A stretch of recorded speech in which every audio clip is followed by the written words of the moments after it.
Welcome to the Breakthrough to Excellence podcast. I'm Jasmin Haley, healthcare provider turned educator, entrepreneur, and startup strategist. Not too long ago, I was burnt out, overwhelmed, depressed, and full of fear from a toxic work environment. I created my business out of necessity to create a legacy I can be proud of today. It helps me transform the lives of women every single day to pursue their dreams and entrepreneurial goals. I created this podcast to share the empowering stories of entrepreneurial women, help you break through self-doubt to your greatness, and share business strategies to help you create a thriving and profitable business. If you are an emerging entrepreneur or business owner that wants to create the mindset needed to escape burnout, reclaim your personal power, and pursue your entrepreneurial dreams, this podcast is for you. Stay tuned and listen in. Welcome to the Breakthrough to Excellence podcast. This is your host, Jasmin Haley, and our guest for this week's episode is Adrian McClanahan. She is a mother, wife, and a network control center engineer holding a bachelor's degree in network information systems from Kaplan University. And she is a CompTIA A+, which is a hardware certified. She teaches low-level coding courses for kids at the Prince George's County Southern Regional Technology and Recreation Complex.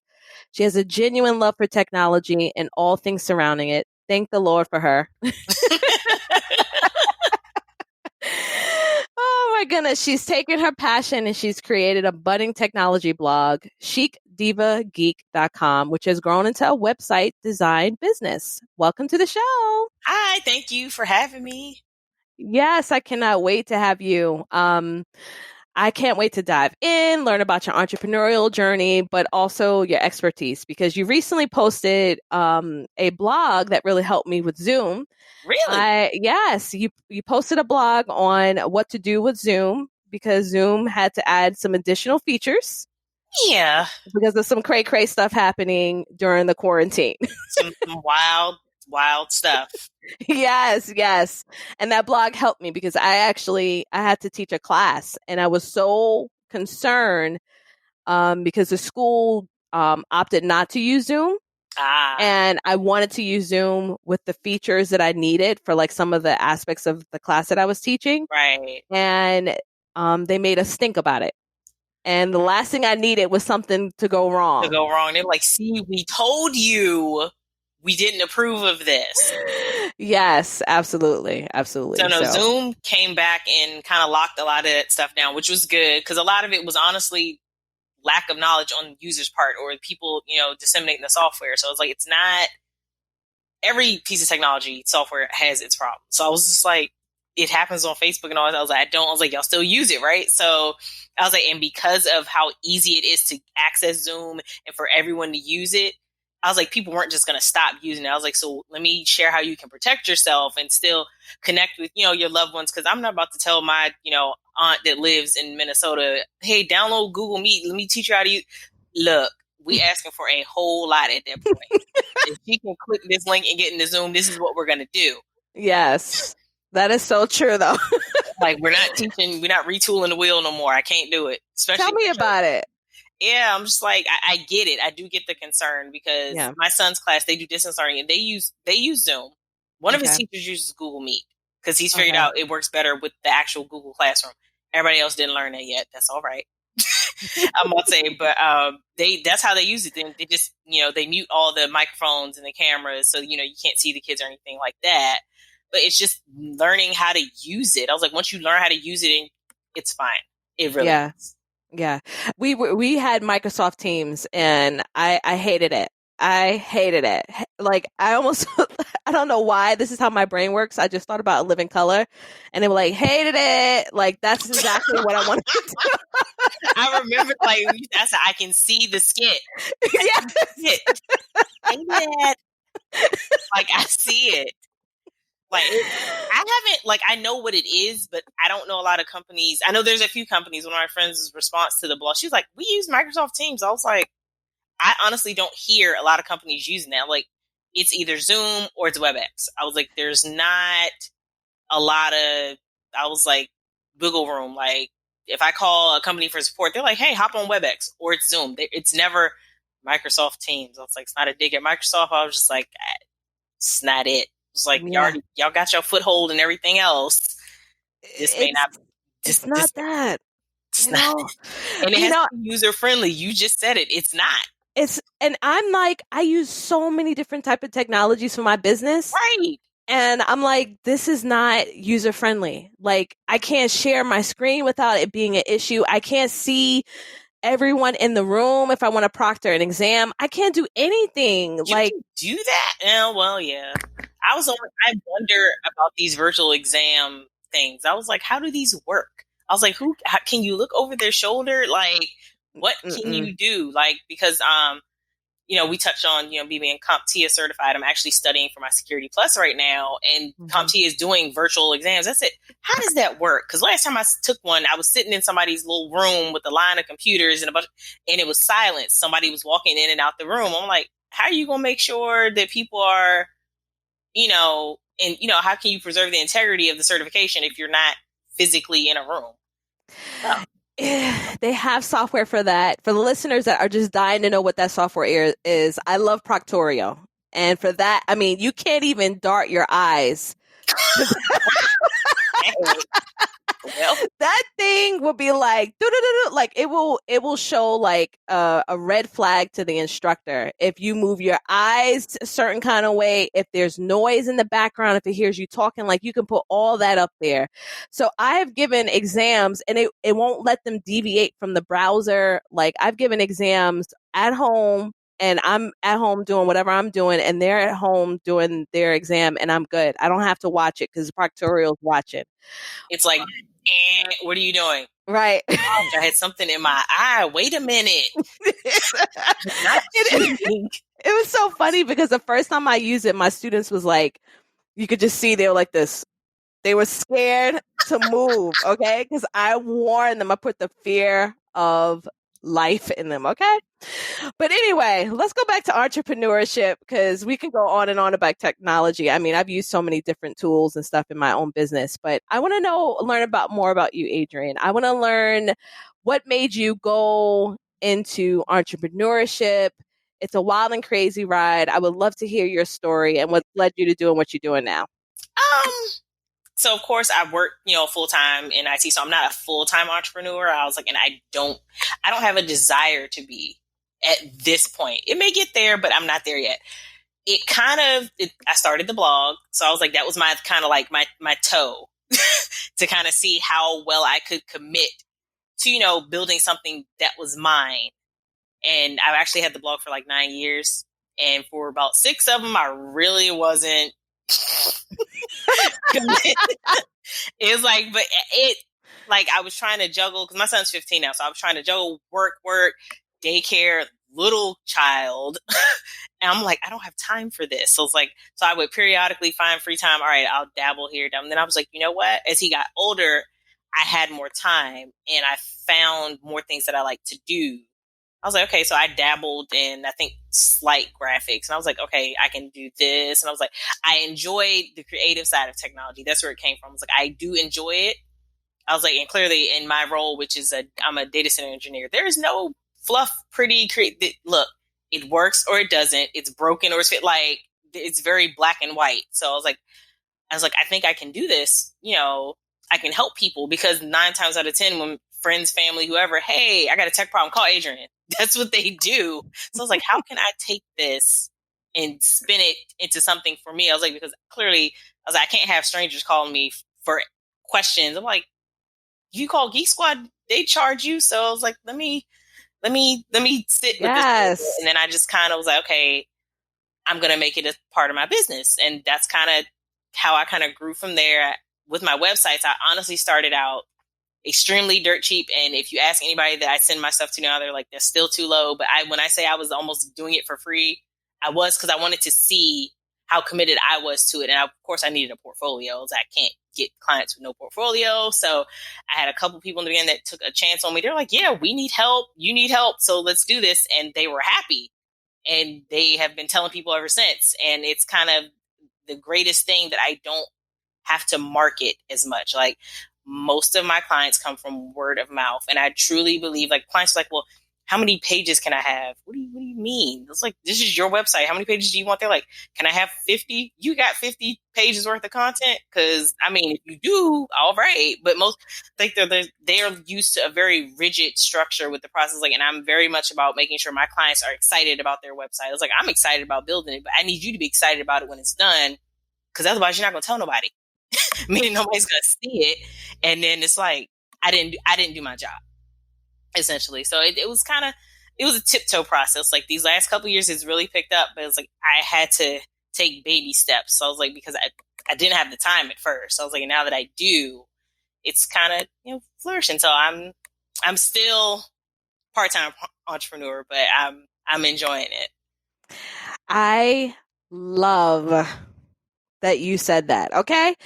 Because I think it's so important. You're still an entrepreneur. I hate saying part-time, full-time. A business is business. Yeah. It's going to be rough either way. And it's true. And I love the fact that you stated that you took your time and you gave yourself permission to kind of do it like on your own time when it worked for you. And there's no timetable. There's no race. But there's such a huge pressure for there to be one. Like, if you don't really believe in your dream, you didn't jump out there. First of all, most of us have kids and responsibilities. It's irresponsible of you to just jump out there. I'm going to work for myself. Who's paying these bills? Who's paying for this insurance? Who's paying for this car? This, my son had braces up to like a year and a half ago. But who would have paid for that? I was like, we'd have been in chaos in the poor. No, that's irresponsible on my part. I was like, yes, you can follow your dreams. Like, I have a friend that does music still to this day. He's been doing it for years. And I've always told him, he's like, I'm going to go put all his eggs in one basket. I said, sir, I was like, you can chase your dreams responsibly. When you get picked up by a label and they give you that advance and all that, sure. Right now, though, you have responsibilities. You can do both. You have to. I was like, you have kids. You have to do both. I was like, I'm not saying don't chase your dream, but don't at the sacrifice of your well-being or your family or like, no, you have, and you don't have to. Some people, like I said, I enjoy my business, but I also enjoy the security that my regular job provides. I was like, there is consistent every 2 weeks. I know this amount will be here. I know this will be taken care of. I was like, with, entrepreneurship, there's invoicing and there's going back and forth. Like, you don't have a set date when money is going to come in. It's like, oh, I got a new client a week ago, but you're not getting paid till the project's finished. And that could be 5 weeks from now. You got a bill due yesterday. You know what I mean? Like, you just can't take those kinds of chances out here. I was like, I can't. I was like, and honestly, sometimes I like to I can put it down when I want to. I'm like, you know what? Okay, I'm going to close my books for this month and, take a break, go on vacation. Like, there just has to be balance. And for me, doing it on this level gives me that. I was like, how do you turn yourself off if you're a full-time entrepreneur? That's my thing. Like, you're always on. Are you not? I mean, because you work for you. You got to hustle. I was like, I don't want to hustle every day, all day. I was like, I have extremely lazy days. So it's tough. And I mean, that's why, we don't talk about it enough. We talk about workplace burnout, but there's entrepreneur burnout. Yes. Like, it's overwhelming. It's difficult. And I did the leave your job because I was in a toxic work environment for 4 years. I got really, really sick. I was going to hospitals every couple of weeks for stress-related illness. So I looked at my husband. I was like, I can't do this. There's no other jobs available for me as a teacher. What can I do? So I started my business and I jumped into it. But let me tell y'all, I will not recommend that. Like, don't do it. You were jumping out of something that was bad for your health, though. Yes. So I can understand. Like, you're like, look, I'm going to land where I'm going to land. I can't be here. That's all I know. So I'm not mad at that. Yes. But like, to do it, just to do it,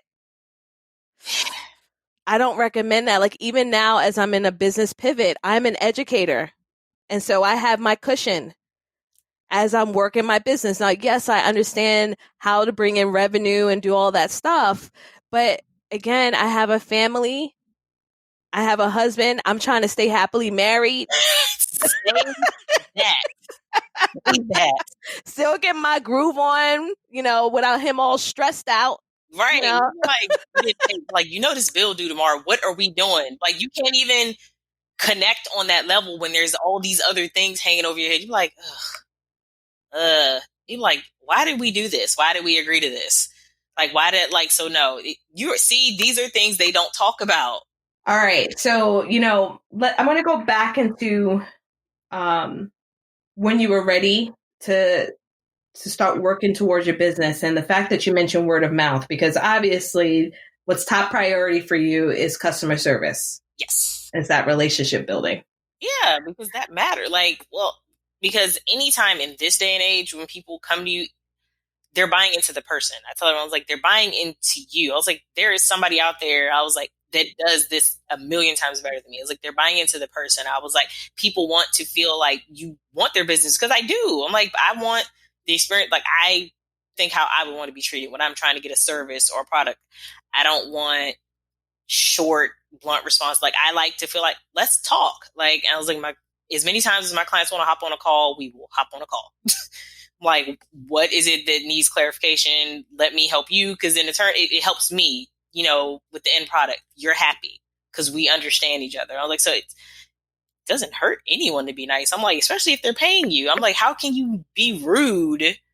I don't care what level you are in that field. I was like, they're still your customer. You treat them a certain way. So no, customer service means everything to me. I am like, we'll go out to restaurants. I'm like, tip her more. Like, she was nice. She made jokes. Our food was fast. It was hot. She came back 3 times. I wasn't waiting forever with the empty glass. Like, that stuff matters to me. Yeah, she brought me my napkins before I asked for them. Right. That's like one of my main ones that I'm gonna tip you real good. Like, I got my napkins and I didn't have to bug you. Right, absolutely. That's so true though. Oh my gosh. And I noticed when I was in a place where I wasn't in the right place in my business. Like, I knew I wanted to make a pivot when I was feeling like what my customers were asking me were such a burden. Like, I was just feeling like in my gut, I'm like, this isn't serving me anymore. Like, I'm just it's not working for me. Mm-hmm. I used to do logos. I was like, it aggravates me. I said, yep, nope, take this service away.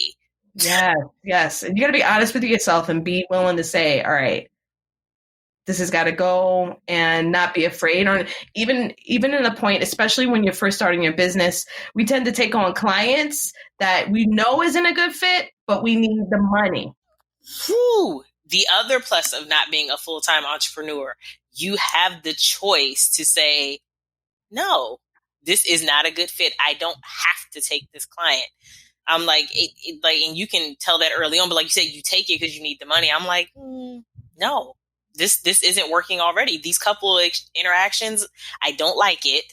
We're not going to move any further. I'm like, you can just tell. I was like if someone is super, I was like, this is going to be a nightmare all the way to the end. And I know this, and I took it anyway. And we're 4 weeks in, and I'm like, so it's like, again, that's the other part, not being full-time. You don't have to take every client. It's not a need. I mean, yes, extra money would always help, but it was like, is it worth the stress that it's going to bring you? And literally, it might pour over in every other area of your life.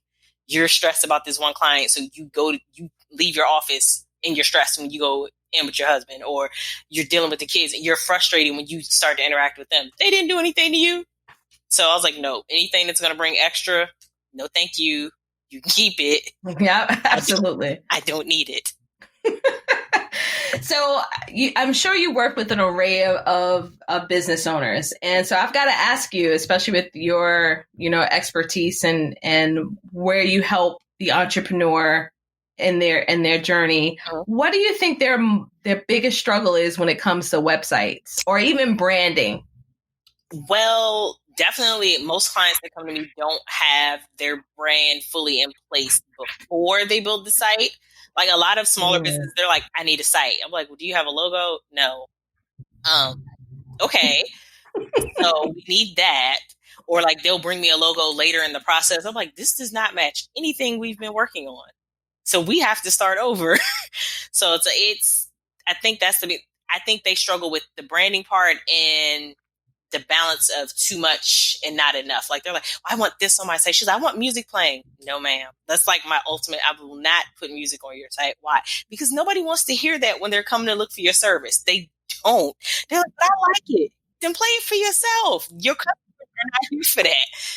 Like they're here. I think the one client I made an exception for is she does massages. So I told her, I was like, I said, it's super low calming me. That's why I said, we have to put a button on here to turn it off. She's like, Adrian, she's like, you can click. No, we have to put a button on, a clear button so they can turn it off. So they can keep looking for whatever they're looking for. I was like, but everyone, I'm like, you're not a music artist. I was like, you're not dropping a CD. Like, no. I was like, don't. It's annoying. I was like, and honestly, sometimes it slows down your site, which will frustrate your customer and they'll leave. They're like, oh. Or they're like, I want a lot of moving stuff. No, you don't. Because guess what? They're looking at it from their phone. Most of their stuff's not moving on there. They don't care.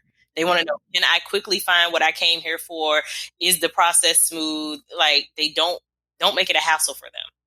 Yeah. I think that's the biggest struggle. It's like finding balance for them. They're like, I love this site. This isn't even in your market. Like, they're doing something completely different than what you're doing. You don't need all of those bells and whistles. They don't make sense.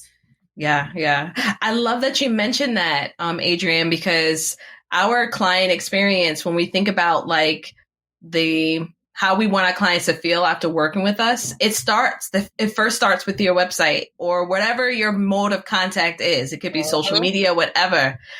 And if it's a hassle for them to contact you, they like, I mean, you really have a split second. Mm-hmm. And so I have, in the very beginning, I was totally DIY. And then that's the beginning. That's okay. Yes. And I still do a lot of everything for my website because I use a platform that I can host like for teaching and online courses. Mm-hmm. But there's other parts of it I'm going to delegate, whether it's like copy or like some other graphic things that I'm just not familiar with. But a lot of us struggle with getting to that place of when do I let it go? You know, when is a good time to do that? A good time to do it is when you can, one, afford it, mm-hmm. for one, and two, like you said, you touched on it, when it becomes a burden to you, because then it's taking you away from what you're actually supposed to be doing for your customers. You're frustrated trying to work on social media graphics when that's not even your service. So like you're spending all this time over there, you're frustrated, and it's still not doing what it's supposed to do. So like I actually sat with a social media person mid last year and had her kind of like talk me through some point, like things I could be doing better. She doesn't do graphics. I was like, and honestly, I think I actually just purchased a couple of graphics. I was like, some I could just kind of change colors. It was like, I don't have this kind of time. I was like, I do, but I don't want to. I was like, so if I can find someone that has some pre-made templates or somebody that can, make some for me and it's not going to break my pockets, please. I was like, it's not my jam. I was like, I keep telling people, I was like, but you do website design. That's not the same thing. It's not. I was like, because our person that does, the friend that does social media, I was like, she doesn't do websites. I was like, we don't do the same thing. Like I had one client, she was like, I want my website to look just like my social media graphics. No, ma'am. Mm-hmm. Like, that does not translate from this square to this browser window at all, and I will not. Like, and it looked great on social media. Like, it was colorful. I was like, it's gonna look real busy on a website, and I'm not at. What do you want me to do with it? You know what I've learned is like simple is better. Because I used to feel like putting a whole bunch of stuff. Like I'm still kind of cleaning up from like what I've had in the past, but like I realized people want more white space. Mm-hmm. It's cleaner.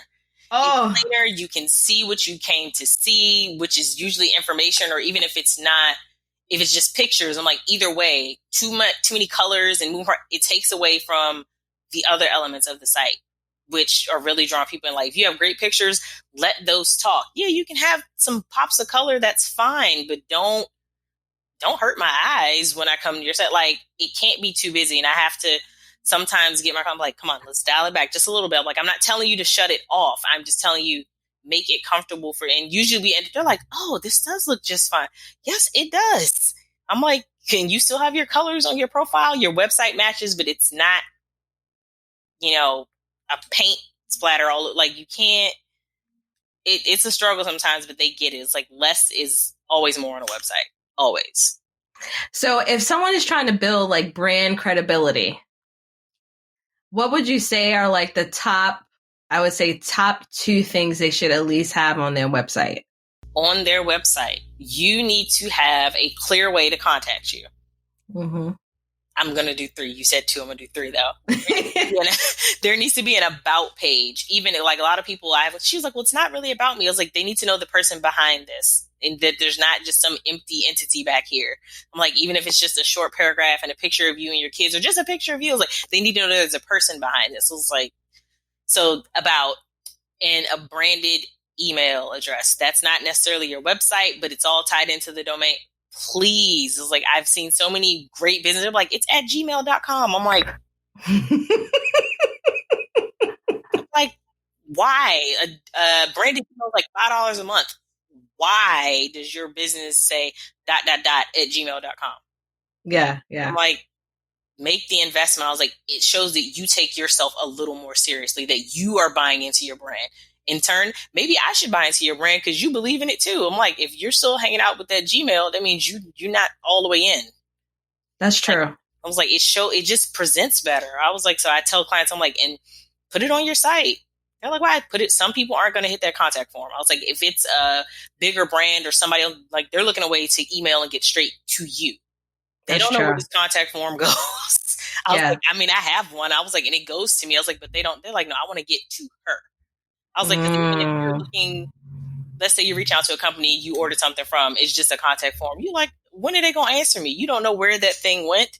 That's true. So, yeah, those are my big ones. I struggle though with that though, Adrian, and I'll tell you why. Because I have gotten burned out as an entrepreneur, and I feel like I didn't understand boundaries really. And I felt like when I put my actual phone number or email, like you were just talking about like entrepreneurs and how like a full-time entrepreneur, do they really shut off? It's hard. Like sometimes people are calling you all types of what your night, emailing you all types of crazy times. And I have struggled with like, how much do you put out versus, what kind of boundaries you need to put in place. So I do have some boundaries, some strict ones. I saw one. Your autoresponder is a boundary. Yes, that's true. It is a boundary. I was like, okay. I was like, and I wasn't mad at it at all because people were like, well, you have your email. That does not mean I'm looking at it. I was like, I'm not required to answer you in 5 minutes. I'm not. I was like, I'm busy doing other things. I have a life. Like, these things. So no, that's a great boundary. I need to set up one. You say I ain't got one. I was like, I do need to put one up. I'm like, because I'm usually pretty good between 24, 48. But then like I've had clients where it's like, they'll email me in the morning and then by mid-afternoon, it's like, hey, did you get my email? Yes, listen. I got your email. I haven't gotten to it yet. Listen, talk about that, okay? Because I've gotten it. If I don't answer my email, I've gotten text messages on the phone number for my work. I've gotten Facebook messaging, Instagram messaging. Okay. They go through all my platforms. Don't forget LinkedIn because I'm on there too. So it's like, in the world is going on? Like, that's the kind of stuff that, especially my personality, I'm a high strung type A, I get anxious. Like, right. I was like, that's going to cause you anxiety. I'm like, oh my gosh, I didn't answer this. Oh my gosh, this is carrying over from to yesterday. I'm just like, no. So your boundaries, I need to put one, but I've gotten really good about just like, no, like, I will get back or I'll do a short reply. Hey, I'll respond with some updates in a couple of days. Like, I don't have one for you right now. If I did, I'd have answered you, but that's not the appropriate answer via email. So I was like, give me, a couple of days and I'll have more updates for you. But I was like, people are really just like, especially now during quarantine, what I've noticed is people think you have this just fountain, just oodles of time. No, we don't. I was like, between my regular job, my website clients, I was like, and then I do have to shut it off because I am a mom and I am a wife. Like my son was like, when are we watching the movie later? Later, like 8 after we eat, but it's still, I was like, I have to make time for those things. I was like, so I'm not going to be on all the time. Now I may be back on at some ungodly hour later, but I'm not going to answer anybody. Yes, exactly. It's like I'm doing work to make sure I'm okay and get caught up for tomorrow. I'm not answering you at this hour. Or if I answer, I will schedule it to send the next morning. Like, because then sometimes they're like, oh, I sent an email at 2 a.m. Who was looking at that at 2 a.m.? Not me. I would never. I was like, even if I might be up binging something. I'm not answering an email. So those are my, like, I'll put my phone, like, I don't answer emails after a certain hour. I'm like, unless, like, I don't give out my phone number. I try not to until we're close to the end, or it's a Google number. Like, I can't, because then I'll have clients, hey, I sent you, they're texting me. No. Yes. I'll you in a minute. I understand this is your emergency right this second. It is not mine. I'm like, so it's, boundaries are so, and I'm actively learning that. I'm like, no. Like, I had a friend, she was just like, she's like, tell people no. She's like, it's okay. She's like, you don't have to be nasty about it. Just be like, no, or I can't take this on at this time. She's like, it is absolutely okay. She was like, if they get upset, she's like, y'all weren't supposed to work together. She's like, those not your people. She's like, let them go. That's true. That's true. And I find, like, getting that transition from being an employee, like, I'm good with setting boundaries at my job. But when it comes to my business, I've had a harder time, because I feel like if I do that, there's a potential of losing them. They're going to reject me.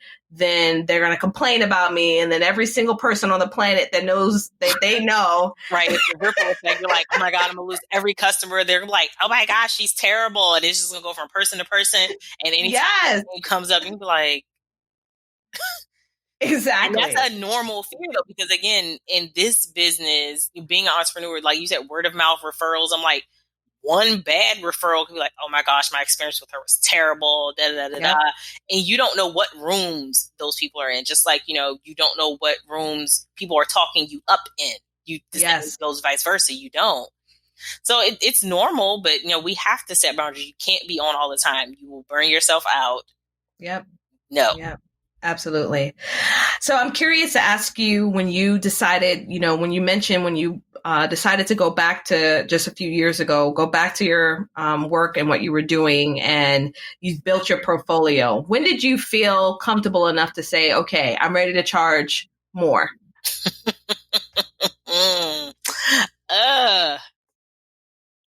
I think I was about a year and a half in, and I still wasn't fully comfortable. I got lovingly dragged by a very good friend. She was like, look, you have a portfolio.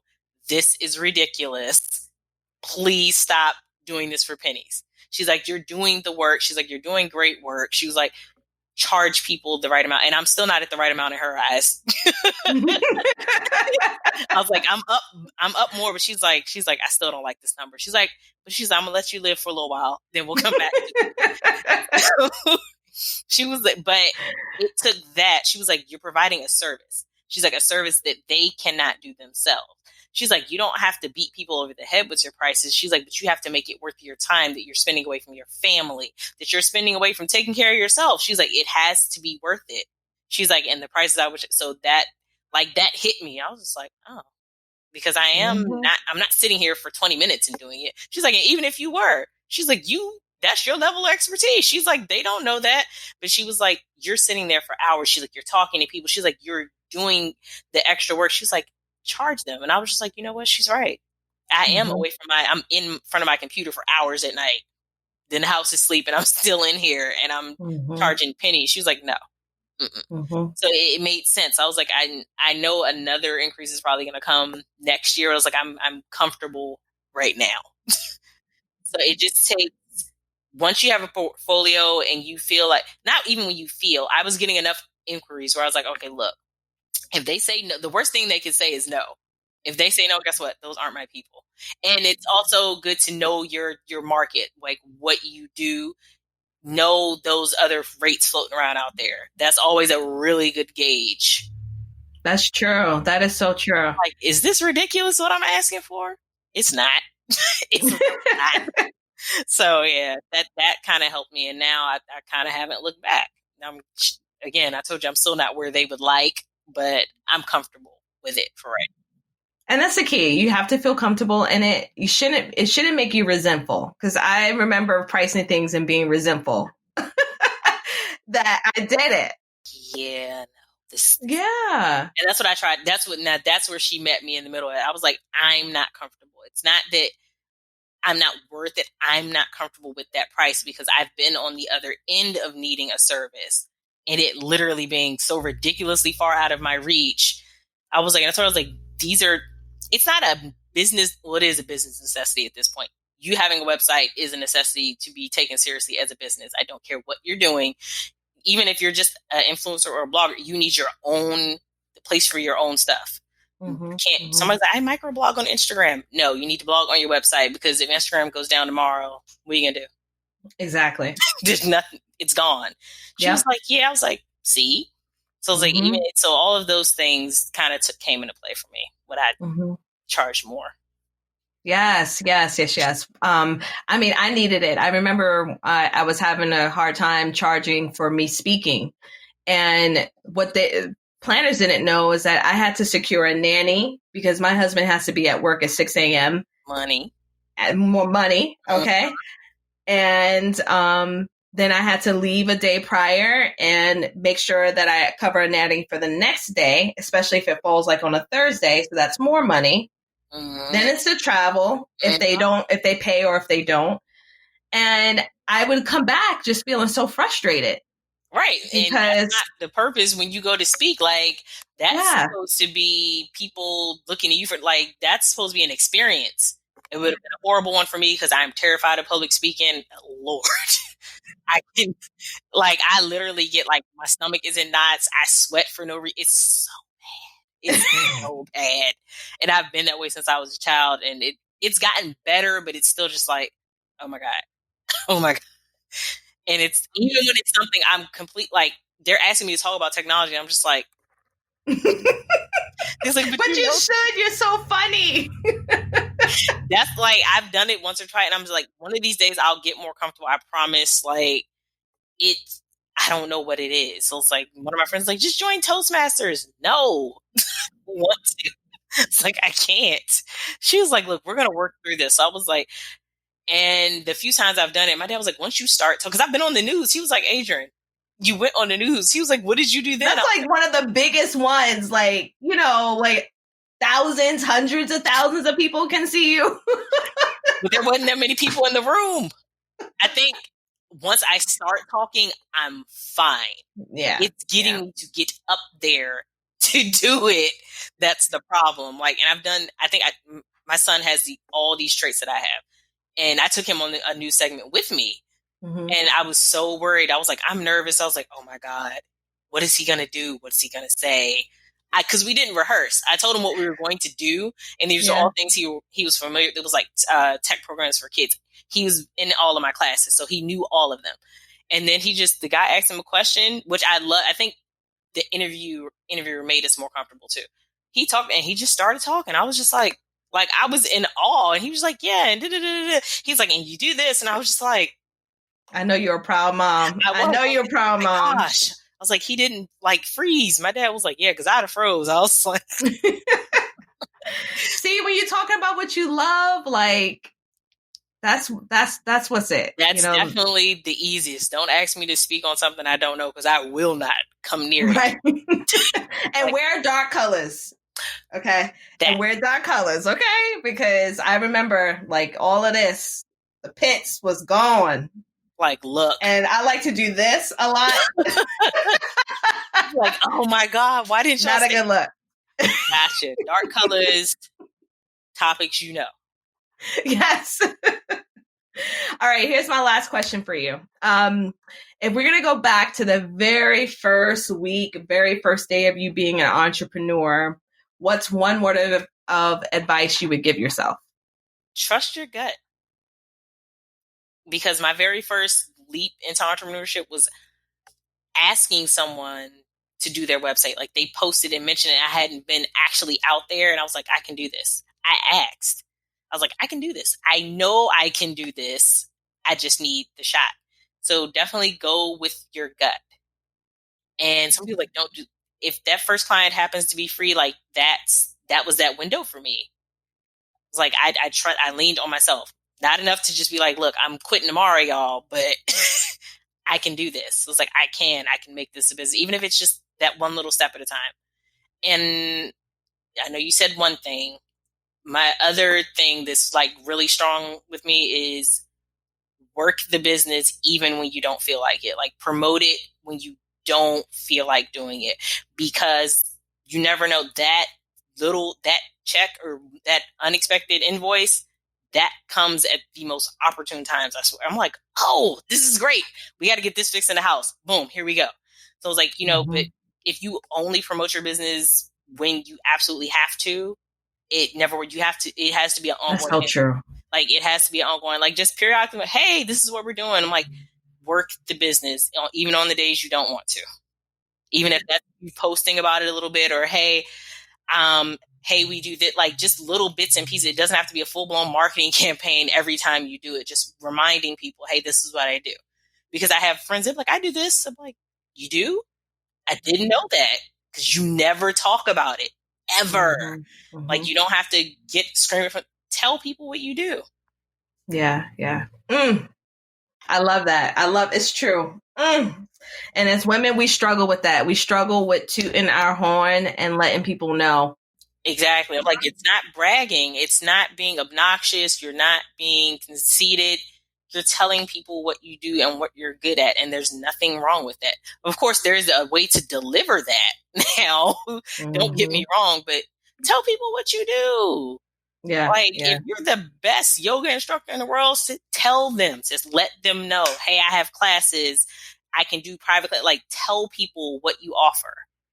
They don't know if you never say anything. Yep. That's so true. This has been such a wonderful conversation. I enjoyed this. I loved it. Absolutely loved it. Please let the listeners know where they can find you. You can find me, of course, on my website, www.chicdivageek.com, and Chic Diva Geek on Instagram, on Twitter. I'm definitely most active on Instagram. Facebook is Chic Diva Geek Files. That was remnants of an old look. They wouldn't let me change it. They made me keep it. They were like, yeah, no, you can't change your page name. I was like, and I'm on LinkedIn as Adrian McClanahan. All right. Awesome. Well, thank you once again. Thank you so much for having me. I was like, oh my gosh, I was like, I have to do this. And I was like, oh my gosh, can we reschedule? So I'm really happy I got to do it. Yes, me too. Thanks for tuning in to the show. Dive in deeper by visiting the show notes for this episode or listening to more episodes on JasminHaley.com. If you found value in the show, share with a friend or leave us a review. I'll see you next time.